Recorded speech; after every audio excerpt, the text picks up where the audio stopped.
Welcome to the Women's Money Wisdom Podcast. I'm Melissa Joy, a certified financial planner and the founder of Pearl Planning. My goal is to help you streamline and organize your finances, navigate big money decisions with confidence, and be strategic in order to grow your wealth. As a woman, you work hard for your money, and I'm here to help you make the most of it. Now, let's get into the show. Just a quick note before we dive in. The information that we share is meant to educate and inspire, not to serve as personalized financial advice. Everyone's situation is unique, so be sure to consult with your own financial professional for guidance that fits your life.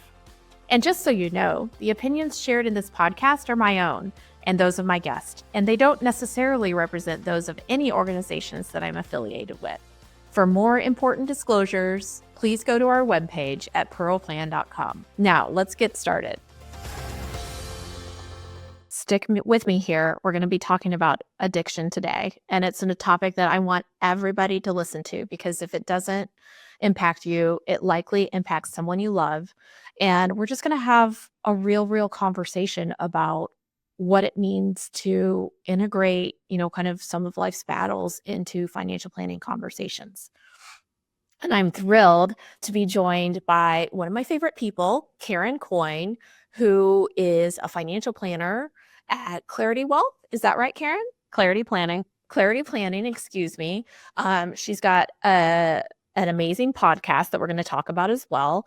One of my just best friends and favorite financial planners. And she did 2 powerful episodes on her podcast about addiction and particularly online gambling for the second episode that just inspired me to have a conversation with a financial planner to the people that use financial advice about how to tackle hard topics like addiction.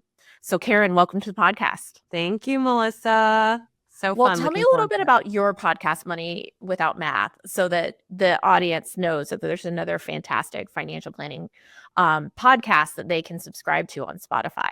Thank you. Yes, on Spotify, Money Without Math. And the whole idea of the show is to talk about, these issues, like you mentioned, that affect us in our daily lives, our real lives, which are often very messy. It's not the perfectly clean charts and graphs and, projections that we, all the other type of information that we get bombarded with from financial services media. It's not just about what stock or what index or what sector did what.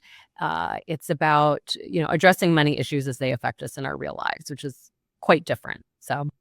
So different. I mean, the function of a financial planner is to be technically proficient and super strong when it comes to numbers, when it comes to investing, when it comes to financial decisions. And yet there's such an important component of our profession that is emerging, that is powerful, and that I think is different, that is all about how you integrate your life into your money matters. And it should start with your life, right? And frequent listeners to this podcast know I often say you don't need a financial planner just on a good hair day, that you need to be comfortable talking about, what's going well, but also what is quite difficult. And, for many families, addiction can be one of those things. Yes. So what inspired you to have these conversations? Just talk to me, and I'm going to have links to your excellent episodes. We're not doing a repeat of those episodes. We're going this is just us talking about what we see from the seats we sit in. But what made you feel like it was important that we start having these discussions? So you mentioned, this world that we live in financial planning, and how we look to really integrate the work that we do with our clients' lives. And for many years of my career, have felt like in some ways I'm a spotter. I'm always on the lookout. And in some things we're very trained. Like we're trained to identify things that might be happening, like cognitive decline or elder abuse. And those are very common. And we actually, we have CE, we're required to do continuing ed. We are required. And yet it boggles my mind that addiction almost never, ever comes up, even though it affects, roughly 1 in 6 of our population. So it just boggles my mind that we're not talking about this more. But how it came to surface was I reconnected with Amanda Copeland, who you may remember because you were with me, and we met at the Invest I- in Women conference In in Atlanta, Atlanta. right? Yes, I totally remember that. Yes. And so we reconnected and we were chatting about, you know, opening up the conversation both among our own advisor community and ourselves, addressing addiction, among the advisor population and also with our clients. And I was like, say no more. I'm in, let's do this. So, also props to Amanda for all the work that she does, because she was a big part of that. That's huge. I hear exactly what you're saying. When we sit down with people, often they come to us initially with either a challenge or an opportunity. I'm getting ready to retire. We just inherited this money. I feel like I paid too much in taxes and I don't understand why. There's an entry point and then you get to know each other. You talk about your lives, who you are, what's important to you. But then life happens, you get the phone call on a Friday night. Oh my gosh, my son's wife is, there's a divorce going on and it's not going to be pretty. Or I can't get my spouse to share information on financials. That is one sign in this conversation, because often it's not the person who's in the addiction that's reaching out. It's the people around them, oftentimes family members who are, asking for help when, the person who is going through it isn't able to, kind of grab that life jacket themselves. Yes. So what I talked about, Amanda, in our episode was largely about, well, the landscape, what addiction looks like, and that a lot of people think initially of things like nicotine, alcohol, maybe marijuana, when they first think of addiction, and they don't necessarily think about porn, sports gambling, shopping, all these other, I mean, if we broke it down, social media, Mobile? right? Yeah. Right. So if we included all those things, all of us, we could say pretty much all of us probably have some addiction. Sugar. So looked at that landscape and then also addressed the elderly population. She, brought up the fact that just use alone can create addiction. So, we as advisors tend to work with a significantly older population, and many times that's a large part of who we work with. And, if they're having a routine, they're going in for surgery that's fairly, like a hip, a knee replacement, something like that, then they're introduced to a drug and it becomes addictive. So just You're describing the opioid epidemic, which is not gone, and can be very, harmful to the entire economic and familial ecosystem. Yes, exactly. And that's something that, I don't think a lot of us think about when we're talking with our clients and they tell us that they're going in for surgery. We're not thinking like, oh, they could potentially emerge from this and end up developing an addiction. So it was just raising awareness, those types of things, and then also talking about how to be an ally. And recognizing that, of course, we're not physicians, we're not counselors, but again, like in terms of being a spotter, are there things that we can, where we can open up the conversation, help get them connected to resources? And, if you have a long-term relationship with someone, which in a lot of cases, that is exactly what's happened, then hopefully, that you are able to have that conversation. And I think that's just where the work that we do, it's the part of the work that we do that's so impactful that often goes so under the radar, because people are always talking about the investment returns and the taxes. And yet this is the stuff to me that like makes our work so rewarding and also so, so important. It makes it important. It also makes it difficult if you're that financial planner who does open the door for those types of conversations. But for me, it's a non-negotiable. We have to be talking about those things to do the work that we do. Not every client is going to want to talk about their mental health and well-being, and that's okay. Right. But for those of you listening who do use financial professionals, who work with estate planners, who work with even your tax professional, if you don't think you would be comfortable making that phone call and saying, here's what we've got going on and we're looking for resources. We also may need to rearrange our money because unfortunately, in so many cases, addiction has financial consequences. If you don't work with someone where you're comfortable making that phone call, where you'd say, there's no way I'm calling her or him because that just is not who they are and what they do, I would be reconsidering who you work with because, the probability is in life, whether it's addiction or something else, there's just days where you have to deal with difficulty and you need a partner who's going to be empathetic, relatable, and bring you objective advice that is holistic and just isn't just about account balances. Yeah, and you make a really good point, and I've said this many times too, which is, when you're looking for an advisor, a lot of times online you have these checklists of like, here's the things to look for, the experience, how do they charge, the fee, the fee, the fee. Well, at the end of the day, is this someone that you are going to pick up the phone and call when you have a problem, maybe even a problem that you're not really excited to share, something that's very, very difficult to talk about? I mean, this has to be someone that you feel very comfortable with, almost like an additional best friend or family member. That is so, so important and also goes under the radar. So I'm really glad that you call that out. Yeah, I think that I feel privileged when I receive those phone calls. Of course, I never want to hear that things are really difficult in a client's life.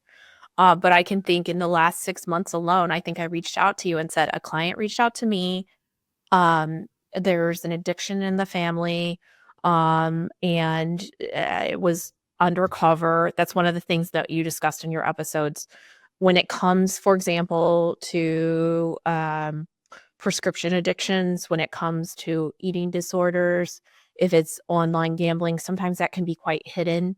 And then, in this case, there was information that was needed from a professional that uncovered that, I guess, was, kind of the breaking point where someone who's likely keeping a secret that is weighing on them so much, that is so difficult, and they know they can't stop without help, has to reveal information to a spouse, and then to receive that phone call to say, okay, what should we do? There has been financial consequences to this that we're going to try to change. And, before I'm figuring out the money, my first question was, are you guys working with mental health professionals? Because not only for the person going through it, but also for the supportive family member.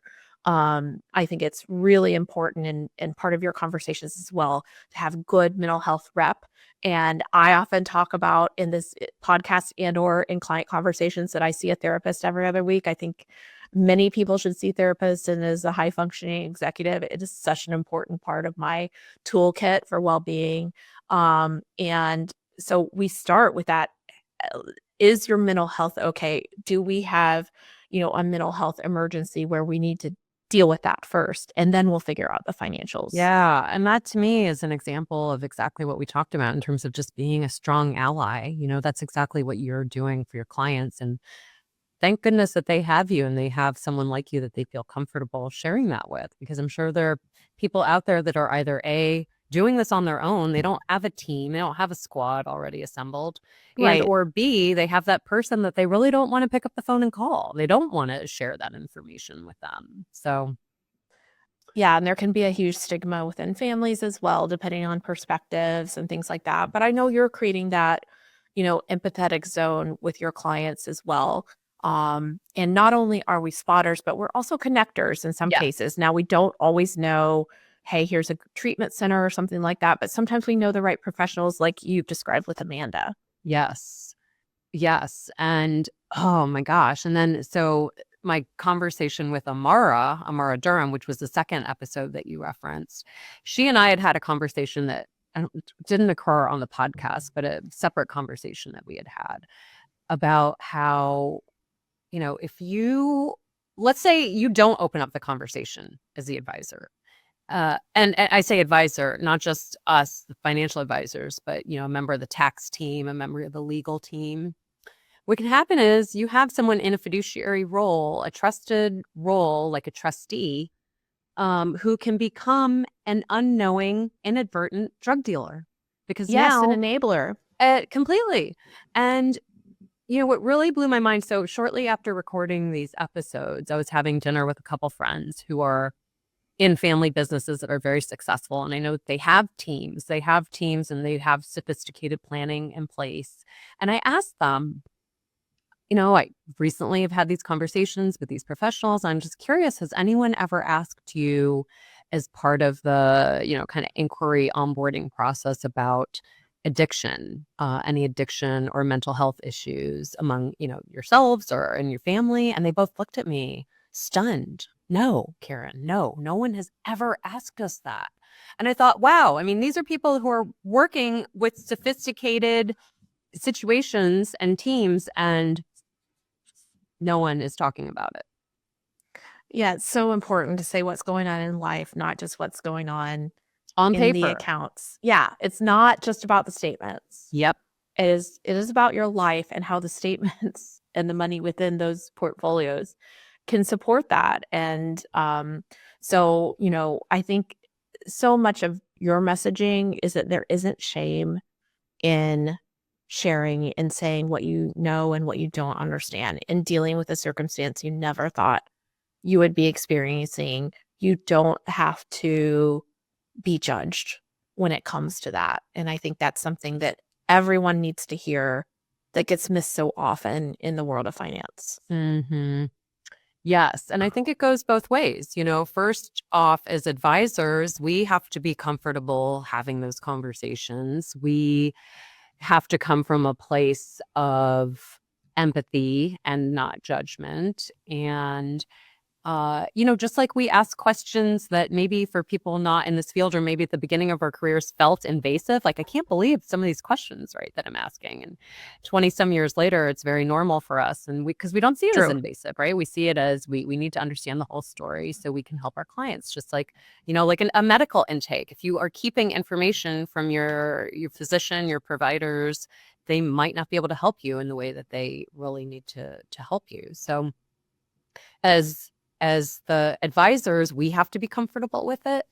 And, I can understand that maybe at first someone might not want to share, especially at the beginning of a relationship. But hopefully, Understandable. yes. Absolutely. But, hopefully for those long-term relationships, they will be comfortable having those conversations, especially if you are a professional coming at it from a place of empathy and not of judgment. And then in the end, that will help you to better help them. Because if not, you could end up in a situation where you were too afraid to have the conversation, or you were too harsh somehow. And so someone didn't feel comfortable having that conversation with you. And now you have that exact scenario that Amara mentioned, which is now you have a trustee who's become an unknowing drug dealer. Absolutely. And, so much of our work, not in the day-to-day, but in the year-to-year, we're working on succession planning, estate planning. You need to know the information. We're not drafting the estates, but we're, collaboratively involved. If you're not sharing information with us or the legal team, they may be drafting a plan that unwittingly, creates a tinderbox for, kind of reflaming addiction, access to capital, things like that. One of the other things that's interesting, we work in the world of investments, and I think some people see investing more as gambling than as a, kind of long-term process. I remember the Buffett quotes of, investing short-term versus long-term, voting machine versus weighing machine. And nowadays, we've gone through phases where day trading was a big deal. We've seen the rise of meme stocks. And, there's also cryptocurrencies, which can go up and down in the middle of the night with no seeming backing or value behind it.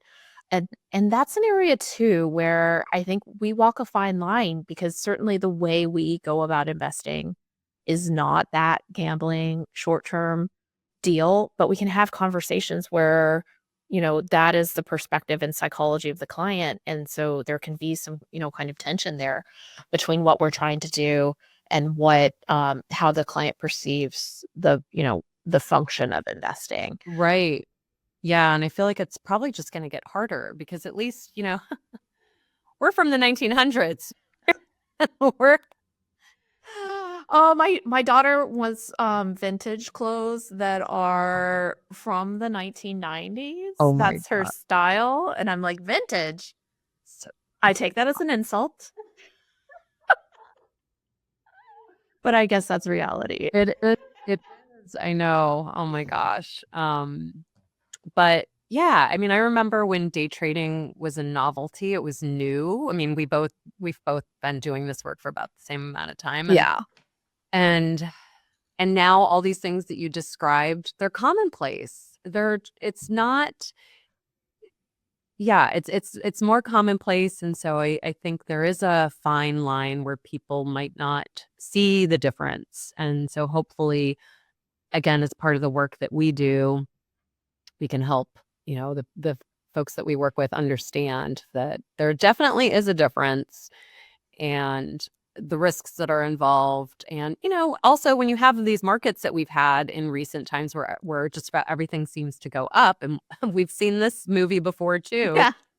Been there, done that. I mean, Yep. I'm happy for those years, but I'm also prepared for all the years. Yes. And if you have been DIYing, day trading, out there and Patting been in a yourself on the market, back because you're you're so so good good at at it. it. You're amazing. You're a genius because everything you touched has gone up. It's all golden. Yeah. Whereas I started my career as an advisor during the tech meltdown around 2000. And when I look back, I think, thank God, I'm so glad that I started my career in that phase where you see things imploding left and right just for the sake of truly understanding the ramifications of what happens when you ignore the basic tenets that we learn, of diversification and so forth. Because Karen, sometimes we text each other. I'll just tell a story out of class. And, we're like, those young FinTwit bros have never seen a downturn that lasted more than 3 months. nope. Like 2022 was hard, but it came off of a really strong 2020, 2021. The great COVID recession was about 3 months long, even though we lived with, the other societal implications for much longer. But I started in 98, although I wasn't an advisor then. I was learning the ropes as an assistant and then an investment research associate. But getting to see a prolonged downturn like the tech wreck was in 2000 to 2002, and then a few years later having something we've also never experienced, a Great Recession with the housing crisis, and coming out the other side with the lessons learned. Just you cannot read a textbook to No. understand No. how that psychology changes, because what people say is, I just go and buy more. I'm just waiting to pile up. That is not how the psychology works. And how does that tie into addiction and gambling? It's long-term thinking versus short-term thinking. Everything has changed so much, but there's some lessons that recent history does not provide to you. Yeah, that's a great point. Yes. And I also think, like, it's important to assess where you're getting those dopamine hits in your life. If it's a great workout, which also could be addictive, or it is like, I'm a genius trading. I made $10,000 this month on my new, very niche crypto coin or meme stock, or, whatever the case may be. If you're getting those dopamine hits and you need more to stay, kind of feeling good. It may be time to talk. It may be time, if it is that, the gamification of stock trading where you need a professional to manage things, and you need a little bit of humility to say, I may not know everything and there may be a problem. Mm-hmm. That's a tough conversation, though. That is. And that takes a lot of self-awareness. Unfortunately, too, when we look at screens and the way that things are being gamified, which can be quite powerful and valuable if, kind of set up for well-being, companies are trying to move their bottom line based on influencing you to behave differently. And in many cases, they, do try to work those hits to the dopamine receptors. I think you shared a story about your son just saying, "Hey, I need you to authorize so I can start this online gaming app." Can you tell me that story? Oh my gosh. So he was under 18. He's 18 now, but he was probably like 16 or 17 at the time. And he was saying that some of his friends were using this app and it's so easy. I mean, they just, first of all, they just give you money and then you place bets and you just make money. Like, duh, why wouldn't you do that? And I'm like, oh my gosh, I can't believe you're just buying this hook, line, and sinker, that's exactly the carrot that they're dangling, is that make this easy money. And we're going to give you $500 or $300, whatever it is, to start free money. Yep. And, and people are taking the bait left and right. My own child. So, of course, I did not authorize that. Instead, he got to come to your TED Talk, right? Like, yes. And are you ready for a mom rant? Because you don't have a choice. Right. No, exactly. I was like, no, this is a good time to talk about Roth IRA. This is actually, but, and again, I don't think that they will fully appreciate it until they see someone who's wrecked, because, you were just saying, yes, companies design these things to entice people and to give us those dopamine hits, but also the influencers that we see online specifically design their content to get a lot of hits, and their content is saying, I'm amazing, I'm a genius, this is what I did, and you can do it too. And that's the content that they're seeing all day long. They're not seeing content. The influencers need the eyeballs, right? Because that's how they get paid. And you do not get paid. The eyeballs do not come for, investing is long-term, compounding returns over 25 years. They get the hits of like, this is how you can avoid taxes if you establish an LLC, right, which is all BS. And then you're down a pathway where they may be selling you something, get rich quick down the road. Right. And so they're most certainly not disclosing that last bet that they made where they lost, big, or whatever the other side of the story is. They're not sharing that. They're only sharing the highlight reel. So everywhere we look, we're only getting a piece of the story to entice us. We're not getting the whole story. And especially in our, our younger population, where their brains are they're still so impressionable. So malleable. Yes. Yeah. So it's a wild west out there. And, and your kids can do a lot of these things without you necessarily knowing. So I think it's, you have to, it's like we can't even cover all the risk protections that we need to do between our parents, our kids, our clients. It's just, it's all around us. It's a lot. It's a lot. That's why they call us the sandwich generation. It is not a simple ham and cheese either. When I was thinking about this episode and preparing for it, I really wanted to leave people, first of all, just with the messaging that it's okay to talk about the difficult things, including and especially addiction, with your professionals, especially your financial planners. And I hope with that, you hear the messaging that we talk about all the time about mental health rep, about how so much of money is psychological. And certainly we're not psychologists, but we are informed by psychological perspective, I think, when done right nowadays.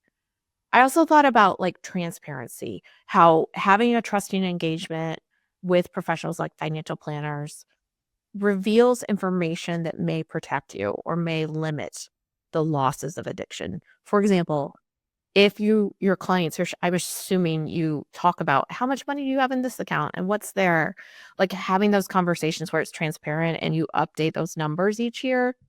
You may be like, why was that account 300,000 last year and it's 100,000 this year? Where did that money go? Because the return story doesn't make sense.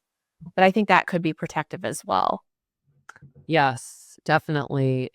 And I think a lot about, again, kind of the physician reference, which is they can't help you they might not be able to help you or give you the help that you truly need if you're not forthcoming in what your symptoms or issues and challenges are. And it's very much the same. So if there is an issue, but it's not coming to the surface, you're not having the conversation for whatever reason, it could potentially only make it worse, because you might not have the right language in your estate plan, for example, to address a situation that could arise. And so yes, it's so important to have those difficult conversations, because in the end, hopefully, it will just help give you, that support and improve outcomes to the extent that they can, or at least, not make them more difficult than they need to be. Absolutely. And also, one of the things you discussed in your episodes, we're kind of anticipating sharing information can help if something changes. But if you've struggled, with addiction in the past, you could share with your professionals, these may be signs. I am, in treatment, or I've been, for lack of a better word, in remission for this period of time, or sober for this, since when, but this is if this were to happen, this would be somebody I would trust you to contact, or Mhm. things like that. Yes. So kind of front loading that conversation of, here's how you can support me, or here's some things to look out for. Yeah, that's kind of advanced. And then on the advisor side, we can do a better job of normalizing the conversation by including it if you use a questionnaire or in your, initial intake discovery process, just asking everyone that question of, are there any addiction or mental health issues, whether in yourselves or, in family members that might present a challenge to planning, and just normalizing that. So it's a part of every conversation. Then folks don't feel like, oh, This isn't the right place to talk about what we've got going on. I agree. I just think this conversation is so powerful, and it's another example of how the work that we do, even though I'm not a huge life planner, which is kind of an area of our profession, but more and more it's becoming more complex, because we're connecting money with the places it needs to go, with the places to invest or fix or solve. And so that's an ever-changing evolution. It keeps our jobs fresh, but it also makes it difficult and complex. Even though we have so many productivity tools nowadays, I feel like time is so scarce. But in a true financial planning engagement, the financial planner can certainly be a tool trying to assist with solving or investing in solutions. exactly. And I think this is so relevant, especially with all the conversations around AI. Yes. And AI is going to be able to do wonderful things and help people in many ways, but can it replace being a good human? Not yet. No. And, I just believe that that is an area where we can do something that AI cannot, is we can be really good humans, and we can problem solve in ways that AI might not even know, like, you don't know what you don't know. AI might not know to spot or to identify or connect dots or ask certain questions. So yet, anyway. And so that's where having a human, having a personal relationship is, I just don't know that we'll ever be able to replace that, but certainly not anytime soon. I hope. Well, Karen, thank you for this very human conversation. One that I hope both our listeners who are out in the world making their own financial decisions here, but I also hope our peers who are financial planning professionals embrace the conversation as well and amplify this message that humanity is messy, and we're here for the messy conversations. I also have to give a shout out just on a personal level. You may notice similarities in our wallpaper. Karen was first when I built out this office. I was like, I need some fun wallpaper like my friend Karen's. So thank you for always being an inspiration. everybody listening to Money Without Math. And Karen, can you tell people how they can find you and any other shout outs that you need to make sure that, people can follow you? Yeah, definitely. Money Without Math, we're on Spotify. So yeah, would love for you to take a listen. Lots of fun conversations there. And Melissa, just want to give you a shout out and a thank you for continuing this conversation. I think it's so, so important. And again, it's not happening enough. So hopefully we can put this seed out there in the universe and that can help spread more conversations following this episode. So really, really appreciate you having me today. Thanks for coming for the real talk.